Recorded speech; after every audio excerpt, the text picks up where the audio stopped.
Drama ay rated PG. Ito ay nangangailangan ng patnubay at gabay ng magulang para sa mga batang manonood.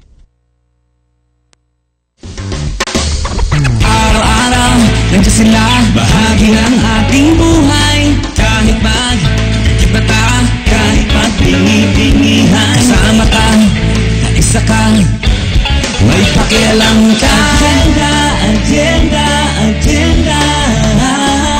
Kahit nasan ka, nakikita at naririnig, apektado ka. Kahit magkipata, kahit magkibig-balikan, nararamdaman. Agenda, agenda, agenda.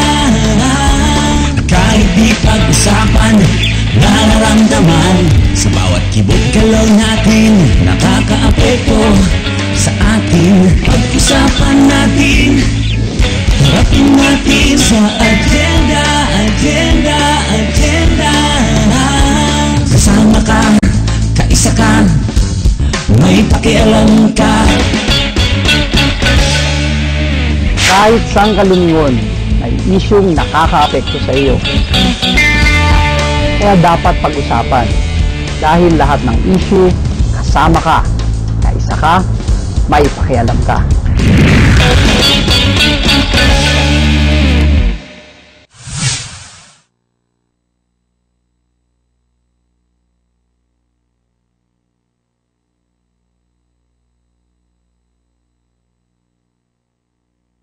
Programang patuloy na naninindigan sa katotohanan, katarungan at katwiran.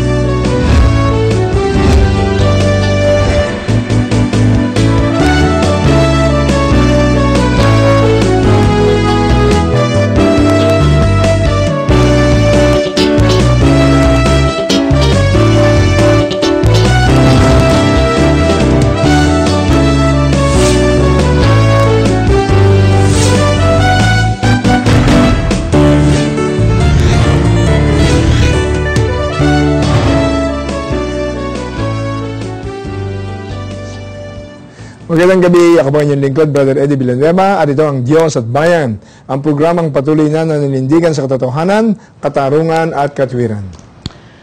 Magandang gabi sa inyo, ako naman po ang inyong lingkod, Kata Inocencio. Halos abutin ng 2 oras ang ika-4 na State of the Nation Address ni Pangulong Aquino nitong nakaraang Lunes. Gaya ng inaasahan, may pabor at hindi pabor sa kanyang mga inireport sa kanyang mga boss. Tayo po yon. May mga nakulangan din. Kung kayo po ang tatanungin, ano ba ang dapat na grade o grado ni Pinoy sa kanyang ika-4 na SONA? Panorin po natin ang ulat na ito. Ginanap ang ika-4 na State of the Nation Address o SONA ng Pangulong Aquino III noong nakaraang Lunes, July 22. Ipinagmalaki nito sa kanyang SONA ang malawakang pag-unlad ng ating bansa sa ilalim ng kanyang 3 taong panunungkulan bilang Pangulo. Malinaw na po ngayon, iisa ang tuon ng bawat metro kwadrado na sementong ibinubuhos natin bilang pundasyon ng mas maunlad na bansa. Walang paborito, walang transaksyonalismo, walang padrino. Bawat piso nakatuon sa ating pagpaspas tungo sa malawakang pag-unlad. Ipinagmalaki rin nito ang ilang mga ahensya na malaki ang naitulong sa naging pagbabago at pag-unlad ng bansa. Kasama dito ang Department of Education o DepEd na nagbigay katuparan sa hangaring mapaangat ang kalidad ng kaalaman ng mga kabataan at mapuna ng kakulangan ng mga aklat, upuan at silid-aralan sa mga pampublikong paaralan. Kabilang din ang Department of Social Welfare and Development o DSWD na may programang naglalayong mapababa ang bilang ng mga mahihirap na Pilipino sa ilalim ng Pantawid Pamilyang Pilipino Program o 4Ps. At ang Technical Education and Skills Development Authority o TESDA at Department of Labor and Employment o DOLE na nakapagbigay ng 500,521 scholarship. Tinaguri na po tayo ngayon bilang Rising Tiger ayon sa World Bank, Brightest Spark ayon sa pahayag ng Institute of Chartered Accountants in England and Wales. At iba pang mga bansang na tumutukoy sa transformasyon nangyayari sa ating bansa. Mula sa matuwid na paggugol ng pondo hanggang sa epektibong koleksyon ng buwis, mula sa pagpapaunlad na infrastruktura hanggang sa maaliwalas pagnenegosyo na lumilika ng trabaho. Talaga namang malinaw ang pahayag natin sa mundo. Kaya nang makipagsabayan ng Pilipinas sa agos ng kaunlaran. Sa kabila ng pagpuri nito sa ilang ahensya, may mga nakatanggap naman ng sermon mula sa Pangulo. Kabilang dito ang Bureau of Immigration na sangkot sa isyung sex for flight at ang Bureau of Customs na ayon sa Pangulo ay imbes na maningil ng tamang buwis at pigilan ang kontrabando, ang mga ito pa ang nagpapalusot ng mga kalakal sa bansa, mga illegal na droga at armas. Kasama din sa nabanggit ang National Irrigation Administration o NIA. Kung matinukang kawani ng Bureau of Immigration, ng National Irrigation Administration, ng Customs o ng kahit ano pang ahensya ng gobyerno, sana makiambag ka palalo. Hindi sapat na yumuko ka sa loob ng cubicle. Samantala, iba-iba naman ang naging reaksyon ng mga nagsidalo sa sona ng Pangulong Aquino. Pangatlong zona na po ito na nababanggit tayo, yung accomplishments ng TESDA. Ito yung magbabadya palalo sa amin na pag-igihin pang mabuti, no? This was the longest speech of any president, no? But he touched on all the accomplishments in all departments. Ay masaya sa mensahe ng ating Pangulo sa nakaraang SONA sapagkat kitang-kita natin na buong-buo ang kanyang mga sinabi. So this SONA was to tell them, galing tayo dito, nandito na tayo ngayon. At pangalawa, may darating pang 3 taon, matitikman na natin ang prutas ng nakaraang 3 taon. Okay naman. Dapat suportahan yung mga programa niya. Isa lang yung hinahanap ko eh. I was waiting for a specific bill kung paano mapapalaki yung take-home pay ng mga mahihirap natin o na mamamayan. No? Una nagpapasalamat din ako sa ating Panginoon, sa ating pinamahal na Pangulo at sa aming Chief PNP Corsima, sa aming mga kasamaang kapulisan na binigyan kami ng parangal dito sa SONA ng ating Pangulo. Samantala, nagsagawa naman ng sariling bersyon ng SONA ang mga militanteng grupo kasabay ng SONA ng Pangulo sa kahabaan ng Commonwealth Avenue na pinamagatang SONA ng Bayan. Nagkagulo ang mga kapulisan at mga militanteng grupo kung saan nasa 15 pulis ang nasaktan at 10 rallyista ang naaresto. Tinawag naman ng mga rallyista na isang kasinungalingan ang SONA ng Pangulong Aquino dahil sigurado raw nakabaliktaran ang mga sinasabi nito sa tunay na nararanasan ng taong bayan. Itigil yung demolisyon, itigil yung mga pampulitikang pamamastang at iba pang paglabag sa karapatang pantao at manindigan para sa tunay na pambansang soberanya. Patuloy na tumutok dito lamang sa programang Naninindigan sa katotohanan, katarungan at katwiran. Diyos at Bayan.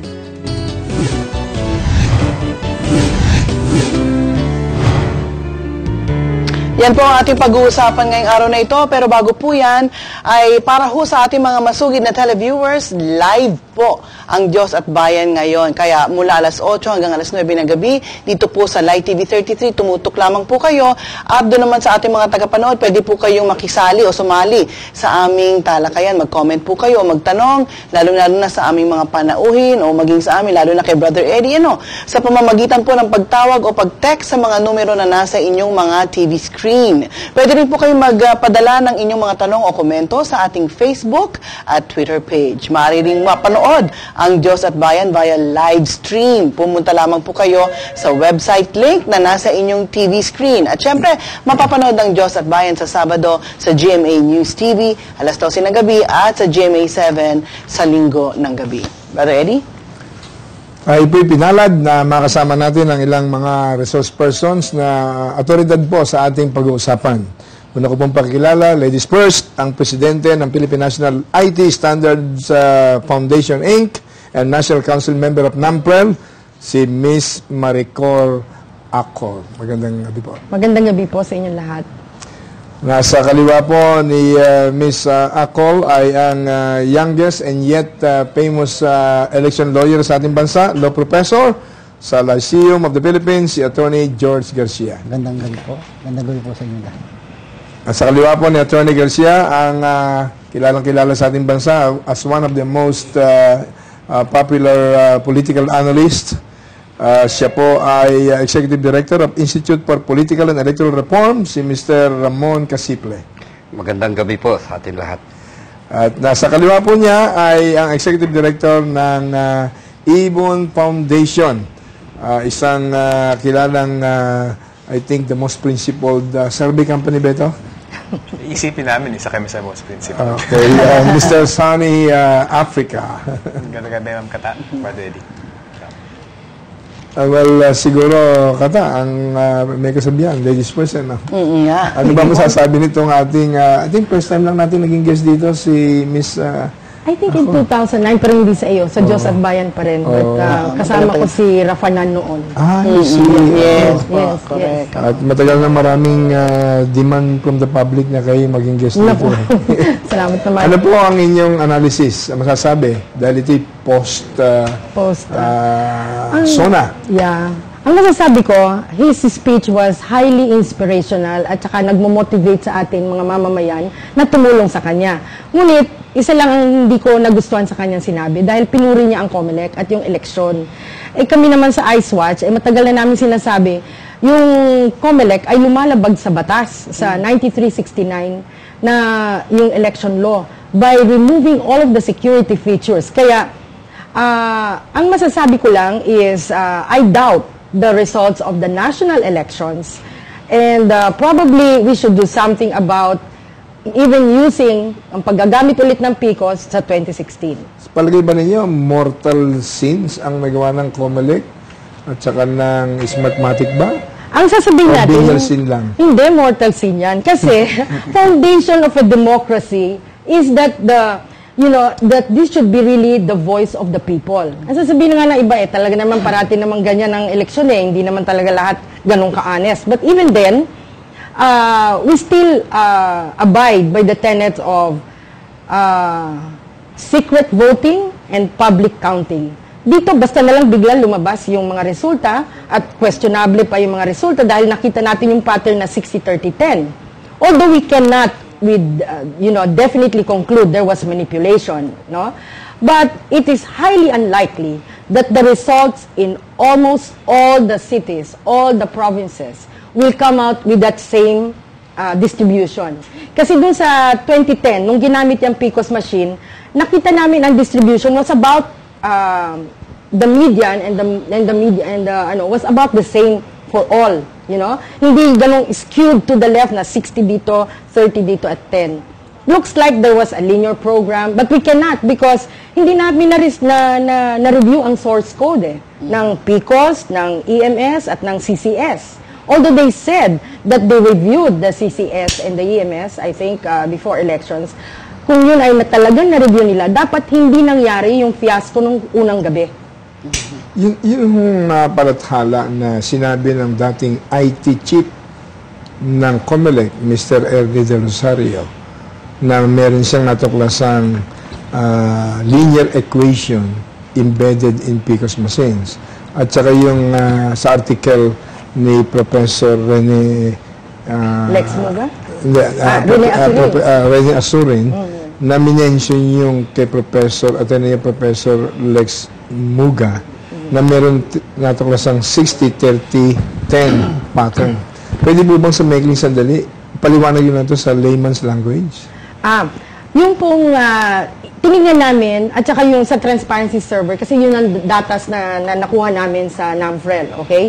So, tinignan namin lahat ng boto ng Liberal Party, ng UNA, at ng yung others, okay? So, nakita namin na sa lahat ng mga resulta, hindi talaga hindi nagkakaiba ang resulta na 60% ng boto ay pumupunta sa, let's say, sa Liberal Party.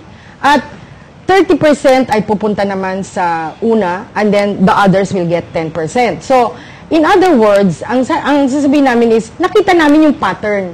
Kasi tiningnan namin sa precinct level, tiningnan namin sa city municipality, ganun din. Kasi kung ano yung labas ng PCOS, siyempre dadagdag lang yan sa pagdating sa munisipyo, di ba? Nagdadagdag lang yan. So, halos ganun lahat ang nakita naming pattern. Pero hindi namin masabi na may manipulation na nangyari. Dahil wala kaming pruweba. Di ba? Pero makikita mo yung pattern.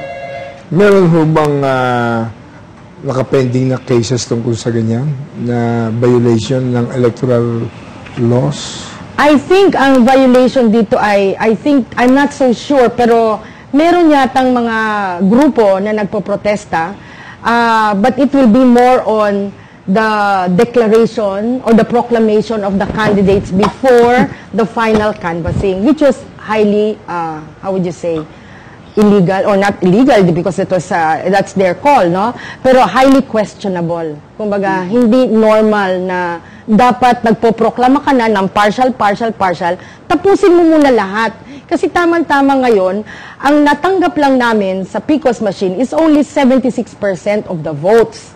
No? Pero nagpoproklama na nang hindi pa natatapos ang lahat na i-canvas, no, ng mga balota. Well, so in other words, sa inyong pananaw, overall, maganda lahat ang mga sinabi ni Pangulong Pinoy, yes, except yung pinuri niya ang COMELEC. Yes, ang pinuli niya ang election mismo. Election. Yeah, because sinabi niya, nag-congratulate siya sa mga election. Hindi ko narinig ang buong niya, pero nalaman ko, dahil binasa ko yung mga ibang articles tungkol doon, na pinuri niya ang resulta ng eleksyon. Sa katunayan, Brother Eddie, yun nga parang ang unang-unang binanggit ng Pangulo as an achievement, no, of his administration, dahil binati niya na siyam na senador na kanyang ipinakilala at kanyang ikinampanya sa publiko ang pumasok, no, dito sa senators, no. Ito kaya ho ay isang indikasyon na ang Pangulo talaga after 3 years is popular to our people. Kasi Sunny, mukhang gustong may sabihin tungkol sa isyong to. Sa buong zona po o dito lang sa yung konektado sa kanyang nabanggit. Kung particular dun sa ikinatuwa niya yung resulta ng halala noong 2013, tingin ko, isa rin papakita yun, ine-endorse niya essentially yung political dynasties, ine-endorse niya yung trapo politics, at ine-endorse niya ang isang palpak na automated elections. Kaya para sa amin, actually medyo nakabahala na yun pa yung opening salvo niya sa kanyang zone na yung tatlong bagay na inaasahan sana ng mamamayan, mataas ang pamantayan sa namin, pagbabago, di ba? So maghahantay ng pagbabago sa politika ng bansa, para sa amin, I think para sa maraming Pilipino, gusto nila iwaksi ng political dynasties. I think gusto rin nila mahinto yung patronage politics. I think gusto rin nila mahinto yung trapo politics. At I think, bagamat medyo komplikado, I think gusto nila malinis na eleksyon na credible. Pero sa unang bukang bibig pa lamang niya, sinasabi niya matagumpay yung halalan. Congratulations sa aming Liberal Party Coalition na 9-3. In-endorse niya lahat ng mga praktika na unfortunately hindi na mabago sa nakarang 3 taon. Ano naman kaya masasabi ng ating famous political analyst Ramon Casiple? Well, may kaiba ditong zona, no, sa nakarang 3. Kasi ang term dito ay midterm zona. At ang ekspektasyon ng marami, kasama na ako doon, na mayroon na siyang may report na nagawa. Kasi yung mga unang zona ay either vision statements, general statements on ano yung mga programa niya, at siyempre yung mga bira sa dating administrasyon. Ito lang yung unang zona na siya na yung nakasalang.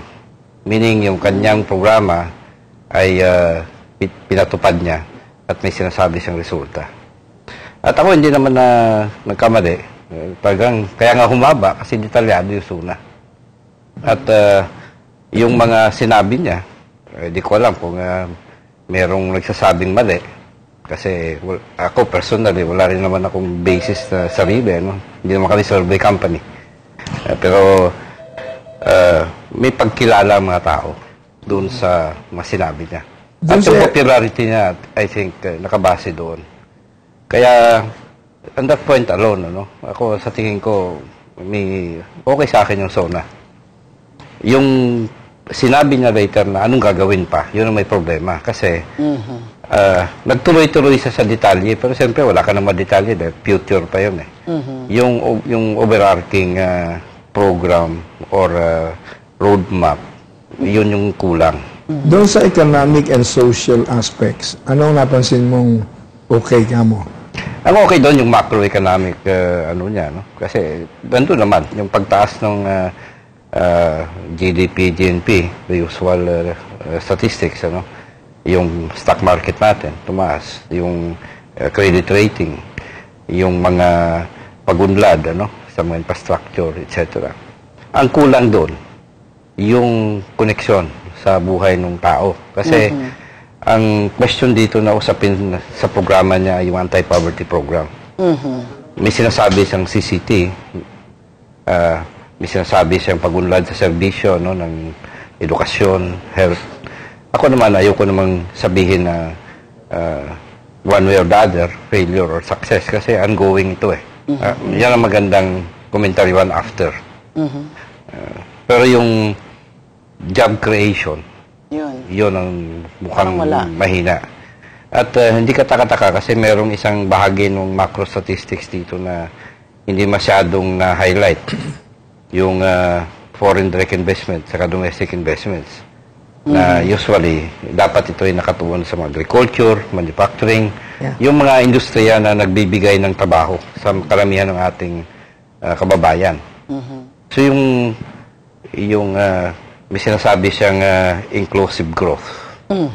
Yun pa ang kailang tingin kong patunayan niya sa next 3 years niya. Parang ano to SONA na in the making din. In the sense na nagtukoy lang siya nung mga nagawa niya at yung balak pa niyang gawin. Pero yung legacy dito, importante sa tingin ko from his point of view. Establishing a legacy. Nag-attempt siya pero ako tingin ko may konting kulang pa dun. Bakit ang middle class at saka ang grassroots, ang kanilang paniniwala sa statistics lang nagkakaroon ng growth? Halimbawa, GDP, yung index ng Philippine Stock Exchange, pero pagdating sa employment rate, nagtataka sila bakit babaksak ang employment, ano? What could be the reason? Tingin ko, nandun sana yan Forbes magazine. Hindi inclusive ang growth. Merong mga kumita dito sa growth na ito. Pero hindi yung mga mamamayan sa baba. Yung nasa listahan sa Forbes, lumaki. $1 billion yun hindi yung peso. Ako tingin ko ang malaki pang kulang nga kasi yung mga asset reforms like yung land reform, yung access ng mga tao sa means of production.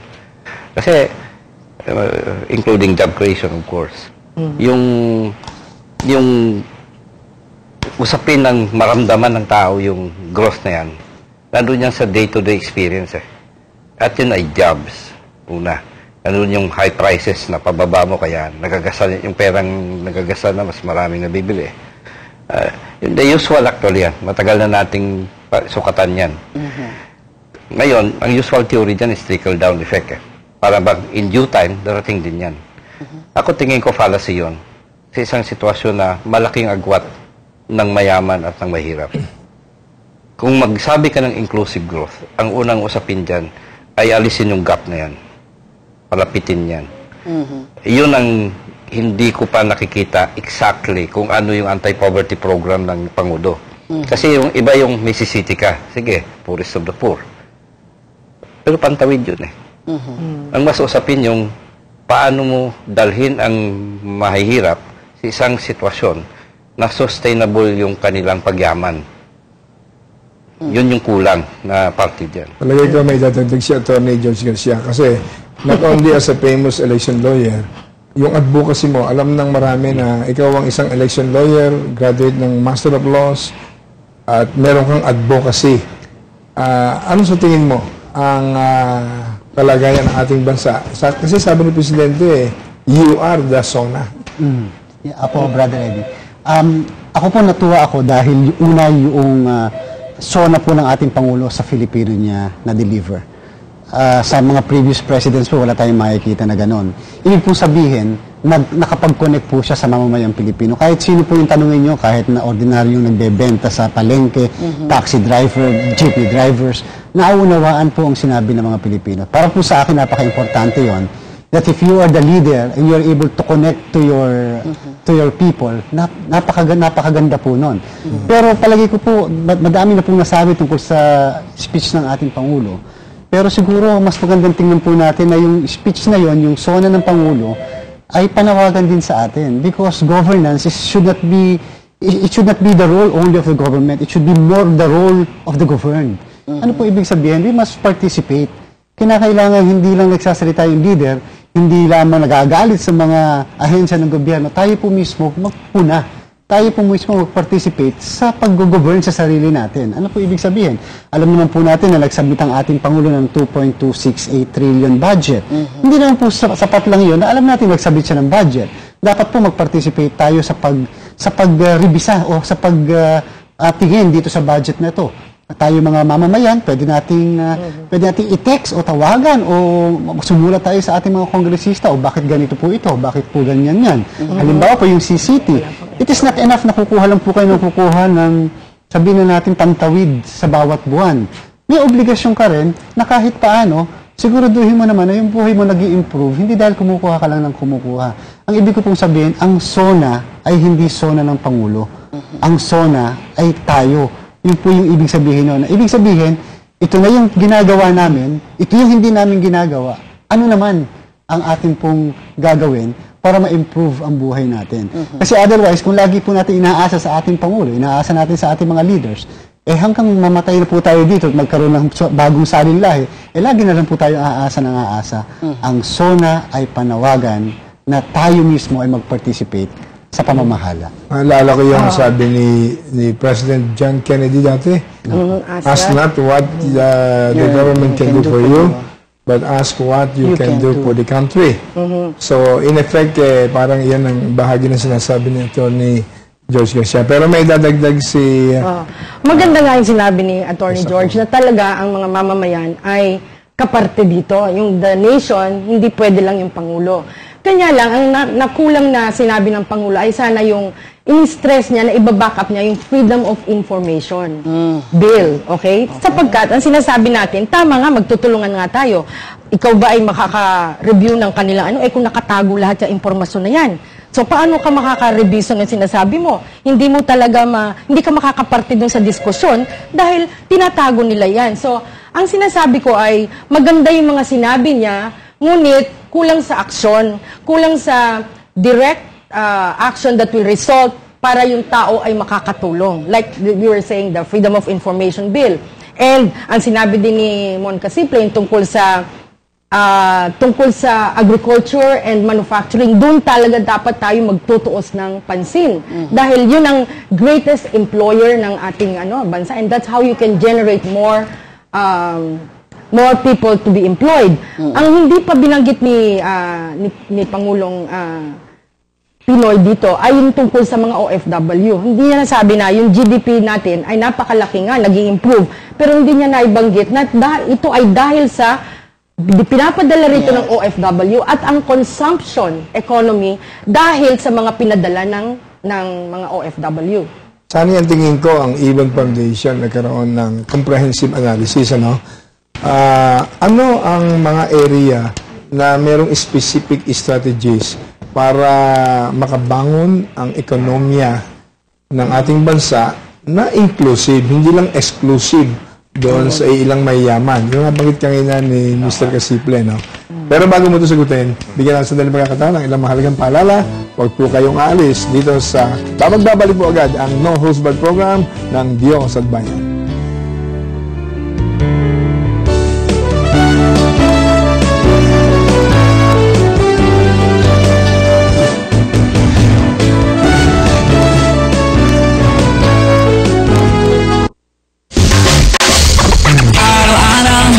Sila bahagi ng ating buhay. Kahit magkibata, kahit magpingi-pingihan, kasama ka, isa ka, may pakialam ka. Agenda. Kahit nasan ka, nakikita at naririnig, apektado ka. Kahit magkibata, kahit magkibig-balikan, nararamdaman, agenda. Kahit di pag-usapan, nararamdaman. Sa bawat kibot-galaw natin, nakaka-apekto sa atin. Pag-usapan natin, harapin natin sa agenda. Kasama ka, kaisa ka, may pakialam ka. Kahit saan ka lumingon, ay isyung nakakaapekto sa iyo. Kaya dapat pag-usapan dahil lahat ng issue kasama ka, na isa ka, may pakialam ka.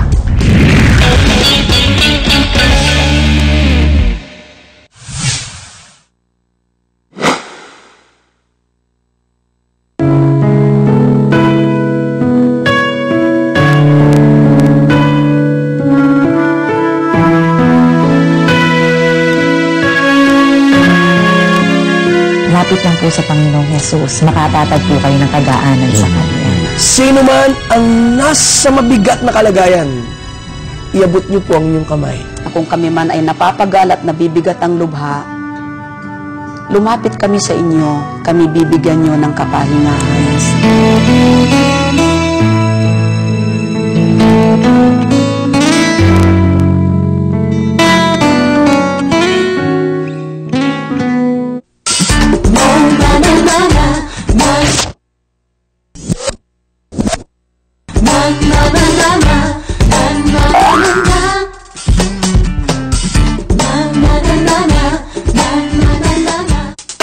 Tiyak na mabubusog kayo sa mga isi-share na Filipino recipes ng ating mga kaibigang chef.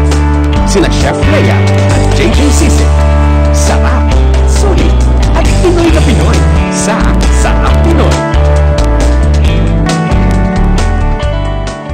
That will advance to our monthly finals. Ito po ang bandang Essential Music Ministry! Kristala!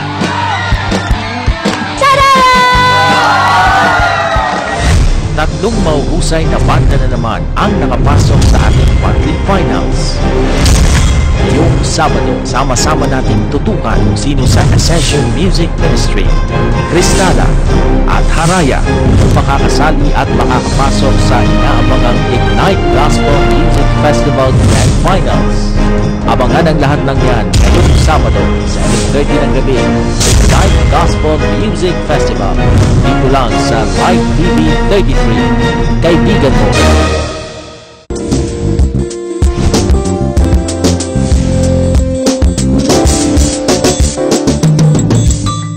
Piso mo, palaguin mo.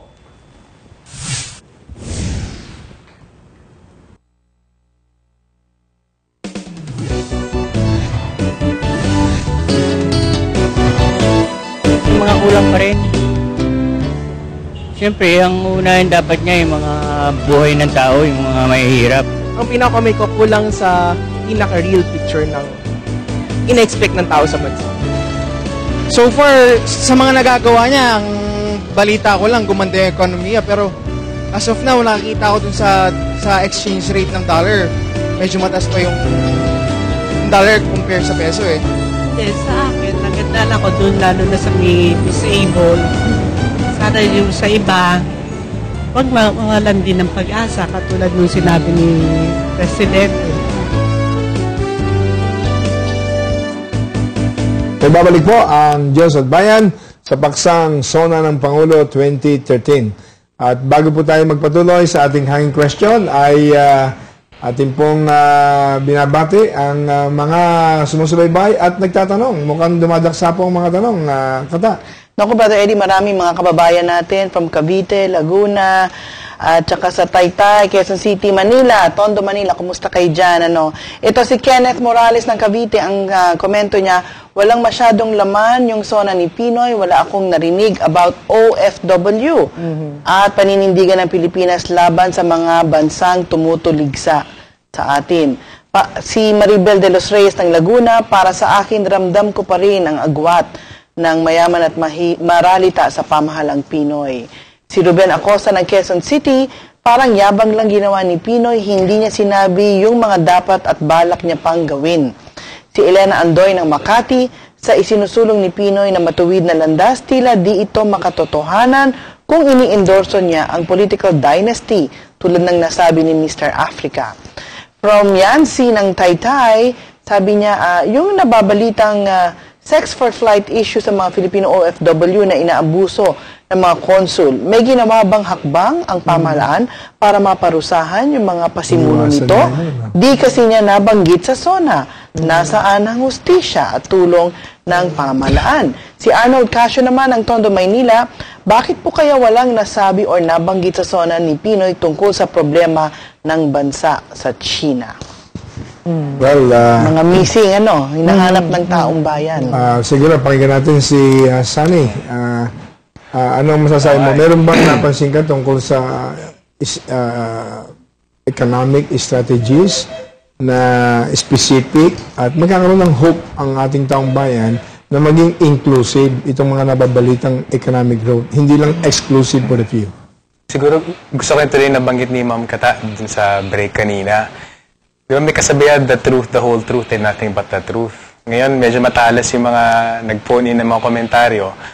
Bentahin nga na nagsalita siya sa Filipino, marami nakaintindi, at marami nakaintindi na sa dami ng sinabi niya, marami siyang sadyang hindi sinabi. Ngayon, para sa amin, napakahalaga yun kasi mukhang, according to Senator Estrada, mukhang record to para sa presidente na magdadalawang oras yung haba ng SONA. So para sa amin, sa ganong kahabang SONA, sa dami ng detalyeng binubuhos, kung may hindi ka pa nababanggit, obviously, sadya mong iniiwasan, banggitin yung mga bagay na yun. Ako para sa amin, may tatlong napakahalaga na dapat pinagmulan ng kanyang SONA para may latag nga niya po yung mga strategies na kailangan ayusin sa usapin ng ekonomiya. Unang-una, dapat naging tapat ng Pangulo yung joblessness natin ngayon, yung bilang ng unemployed at underemployed, yung bilang ng walang trabaho at naghahanap ng trabaho ngayon, pinakamarami sa kasaysayan ng bansa. At lumaki sa panahon na sinasabi niya, naglalumalago ang ekonomiya. Sa amin, napakahalaga, sana rinihistro niya yon. Ikalawa, sana nirehistro niya pinakamarami ng bilang na mahirap ngayon sa ating bansa, kahit sa 3 beses na in-adjust na poverty threshold, na palit ng palit yung kailangan para mabuhay ng desente. Sa gobyerno ngayon, kung may 52 pesos ka, lahat na pangailangan mo sa pagkain, pabahay, utilities, kalusugan, edukasyon, sapat na raw. Hindi yun sapat. Pero pati sa ganoon, napakababang pamantayan ng kahirapan, record na to, pinakamaraming bilang na mahirap sa ating bansa. Ikatlo, mahalaga na bagit ni Sermon kanina, habang dumami ang bilin na walang trabaho at naghahanap ng trabaho, habang dumami ang bilin na mahirap sa ating bansa, at world record din po, yung nag-OFW sa atin ngayon, katumbas ng 11 jumbo jet, araw-araw, nag-iibang bansa, tuloy-tuloy na lumaki yung tubo at yung yaman ng mga pinakamalaking korporasyon at pinakamayaman ng pamilya. Nitong nakaraang taon lamang inulat yung top 40 sa Fortune magazine nga, 2 trilyong piso na ang pinagsamang halaga ng yaman ng 40 Pilipino sa bansa. So para sa amin, bago nga pag-usapan yung sa tihiya, tuturuan naman tayo sa eskwelahan, di ba? Alamin yung problema para matukoy mo yung solusyon. Kaya ako para sa akin, yung pinakamahalagang dapat na usapin na common sa lahat ng Pilipino, dapat nagmula siya doon. Doon sa pinakatanong po, doon sa anong bang nilatag na sa tihiya, kapansin-pansin, wala siyang nilatag na anumang pagbabago sa kanyang strategiya. At para sa amin, malaking problema yon. Kasi, ibig sabihin nun, matuto sa kasaysayan, di ba?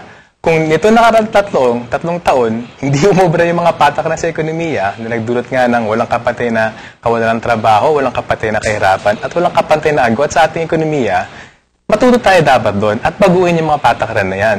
Pero lagpasan pa natin, hindi rin nakarang 3 taon yung problema. Yung kalagayan ng Pilipinas ngayon, yung tunay na kalagayan ng Pilipinas ngayon, ay dahil sa 3 dekada na pinapagtabad ng patakaran sa ekonomiya na inukok yung ating agrikultura, ang ating industriya. Ngayon, again, tama rin yung nabanggit kanina, yung CCTs, yung 4Ps, para sa amin, daan-daan bilyong pisong binubuhos dyan. Ito nakarang 5 taon lamang, 120 billion pesos na. Hanggang sa katapusan ng programa, humigit kumulang 330 to 350 billion pesos ang ibubuhos dyan. Pero, pantawid dapat siya. Pero pantawid saan? Kung hindi mo binabago yung ekonomiya, hindi naglilika ng trabaho, tatawid ka sa wala. So para sa amin, tanggalin yung CCT. Sila siguro pinaka-pogi points ni Pangulong Aquino ngayon na minana niya kay President Arroyo. Mukhang natuwa rin siya doon, kaya tinuloy niya yon. Pero kung sa pinang sa TS Ekonomiya, wala siyang ginagawang bagong sa TS Ekonomiya. Tinutuloy niya yung problematong patakaran sa ekonomiya na nakarang 3 taon, na nakarang 3 dekada, pinag-usapan kanina nung legacy ni Pangulong Aquino. Kung hindi niya baguhin yung mga patakaran na yan, ang kanyang pamana sa susunod na administrasyon, at higit pa sa lahat, ang kanyang pamana sa mamamayang Pilipino, tuloy na kahirapan, tuloy na kawalan ng trabaho, tuloy na matinding problema sa ating lipunan. Well, naalala kong bigla yung sinabi ni highly respected economist natin na dating Director General ng NEDA, si Professor Sulita Munsod. Mahalaga raw ano yung mga ipinangako nung nakaraang SONA na natupad ngayon. Hindi nga ba nabanggit yun?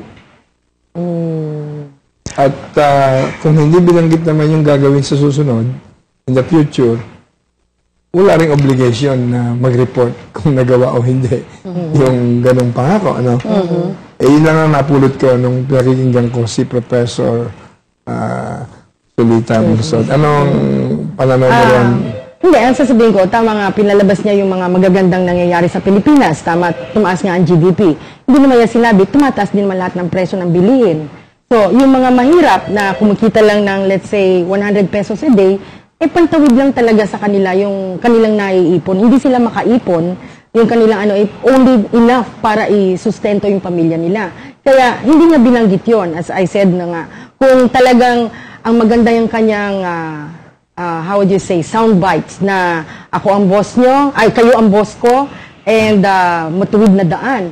Pero hindi naman niya binibigay yung kaukulan na mga, how would say, mga paraan kung paano talaga masusugpo ang korupsyon. Kasi the way it is, kasi kung yung mga political dynasties and the people who are in power, yung mga na-entrenched, it looks like ang kanilang mga pinapaboran lang ay yung mga the 40 families that are in Forbes magazine, yung mga kumikita lang talaga. So, the gap between the rich and the poor has still been the same since 2000 and since the year 2000 up to now, hindi nagbabago yung distribution ng wealth.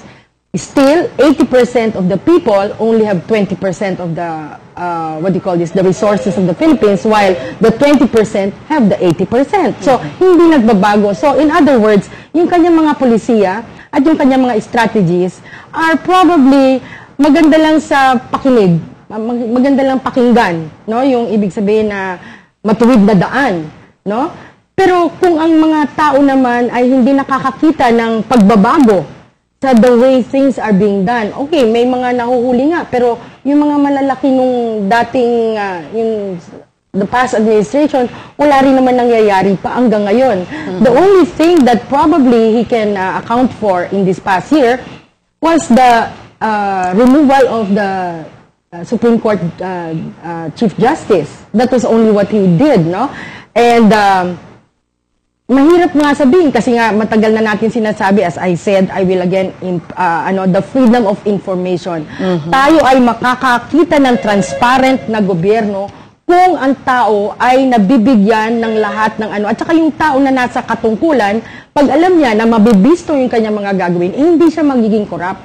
Pero Atty. Garcia, hindi ba maganda yung sinabi ng Presidente na walang palakasan at doon yung mga nag-commit ng salvaging na nasa kamay na ng pulisya.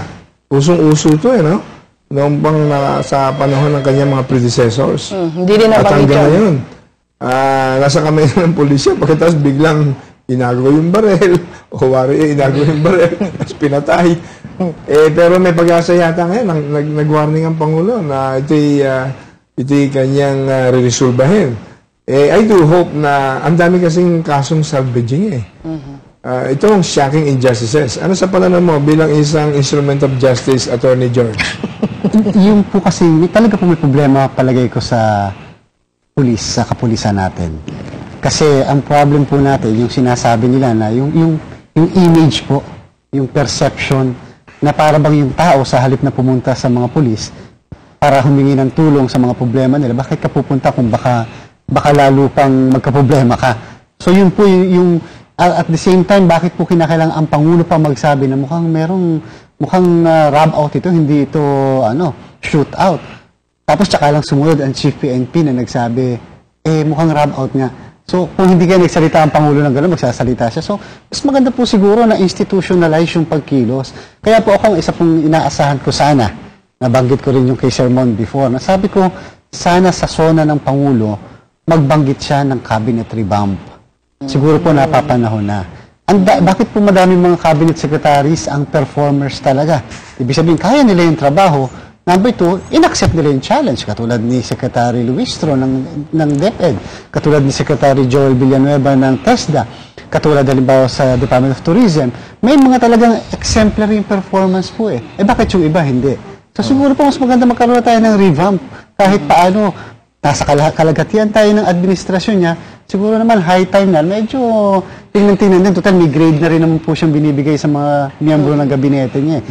Mas maganda po magkaroon ng konting rugo doon para naman kahit paano magpakita talaga na may pagbabago sa gobyerno. Maganda nabanggit mo yan, Attorney George, kasi gaya rin ang nabanggit ni Vincent Cruz na isa nating manonood from Caloocan. Sabi niya, sa huling part ng SONA ni Pinoy, ang sabi niya, ang SONA ay SONA nating Pilipino. Pero bakit hindi niya napangalanan kung sino ang pasimuno ng katiwalian sa Bureau of Customs? Nandun na nagbitiw nagalok ng pagbibitiw si Commissioner Raffy Biason pero tinanggihan ng Pangulo.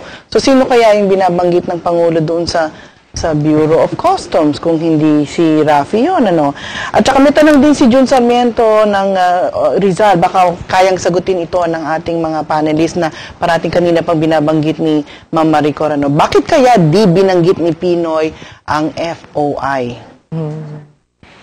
Well, ang FOI, nabanggit na yun sa dating mga SONA, pati pa sa campaign pledges yan eh. In fact, naglabas ng isang palas version ng FOI.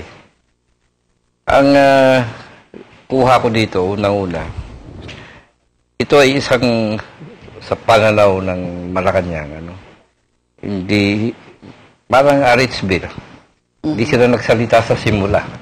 Tinitingnan nila kung gaano kalaki yung usapin. At nagsalita sa katapusan. Ako, ayoko pang i-roll out na ayaw nila ng FOI. I mean, yung behavior nila, hindi outright no. Ang kuha ko pa dito, hindi nila sigurado na pag sumubo sila sa FOI, yung political losses ay makukompensate ng political gains. Kasi alam mo naman kung sino tatamaan pag may FOI. Lahat silang politiko. Yung mga naging aliado na seleksyon. Yung mga appointed official. Hindi lang yung elected, pati appointed official. Kumbaga, isang yan eh. Yung parang sabihin natin, parang transformasyon niya ng burokrasya at ng gobyerno.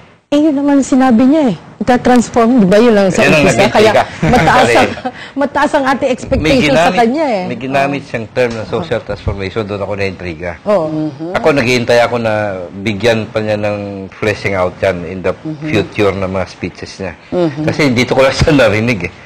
Kasi may definite meaning yun. Hindi yung meaning na binigay niya, yung magbabago yung buhay ng mga tao. Hindi yung social transformation eh. Kasi nagre-relate ang transformation sa pagbabago ng mga relasyon. Bawa, mahirap, mayaman. Yung question ng political dynasties, actually, transformation yan. So, hindi ko alam kung ang ibig niya sabihin the best is yet to come. Kung yun ang Kaya ako, na-intriga ako doon. Kaya nga ayaw kong magsabi ng tapos, lalo pa midterm SONA ito. Mahirap humusga ng pinal. Pero, kung tutuusin, kung may indikasyon na dapat yan ngayon pa lang. FOI is one. Ako tingin ko kasi FOI hindi usapin ng timing yan eh. Usapin niya na sa simula kung kaya na, ipasa mo na. Political will. Centerpiece ito ng anti-corruption campaign. Yes. Mahirap intindihin dapat sinama niya yun. Na yung institutionalization ng anti-corruption campaign ay hindi nag-include ng FOI. Kasi yan yung magbibigay ng instrumento sa mamamayan kahit wala na siya sa scene, na magpatuloy sa pagbabantay sa mga kumbaga instrumento ng boss ito eh. Pagbabantay ng mga tao niya. May ngipin, Yan talaga. Kahit na sino pang personalidad ang nandyan, pag nandyan ang batas na yan, mapipilitan maging transparent ang lahat. Sa madaling salita, lahat ng anti-corruption programs, rhetorics lang kapag walang genuine transparency and accountability policy. Kaya mahalaga yung FOI. Freedom of Information Act. Maliwanag yan. Pero yung area ng justice, kasi sa pag-aaral natin ng world history, lahat ng revolusyon sa iba-ibang mga bansa, ang pinakaugat, shocking injustices. May binanggit si Pangulo na walang padri-padrino, walang palakasan. Ako yung medyo natuwa ng konti kung yun ay magkakaroon ng reality. Kasi ang dami kong nakausap na mga naiwan sa kanilang promotion dahil hindi kasama sa barkada. Hindi kasama sa grupo na dapat i-promote. It takes statesmanship para magkaroon ng promotion based on merits. Hindi rin sa padri-padrino. Kaya medyo natuwa ko na marinig kong walang padri-padrino. Sana nga mangyari itong ano ba tingin mo rito, Sunny? Actually, nakatawa kasi kinang umaga lang. May isa akong matagal lang hindi na ako na kaibigan. Wala high school pa. Tumawag siya, sabi niya, hindi ko kaya banggitin yung ahensya. Sabi niya, makakuha siya ng bagong posisyon ngayon sa gobyerno. Kasi yung ilang mga nalalabi ni President Arroyo na appointees ay nililinis na daw dito sa ahensya na to.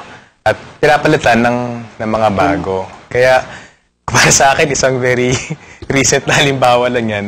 Yung tanging anti-corruption crusader na nakikinabang na hindi yung mamamayang Pilipino ang lumalabas sa katiwalaan. Sige, ako po brother, meron lang po akong napansin. Siguro po mas napansin din ng ating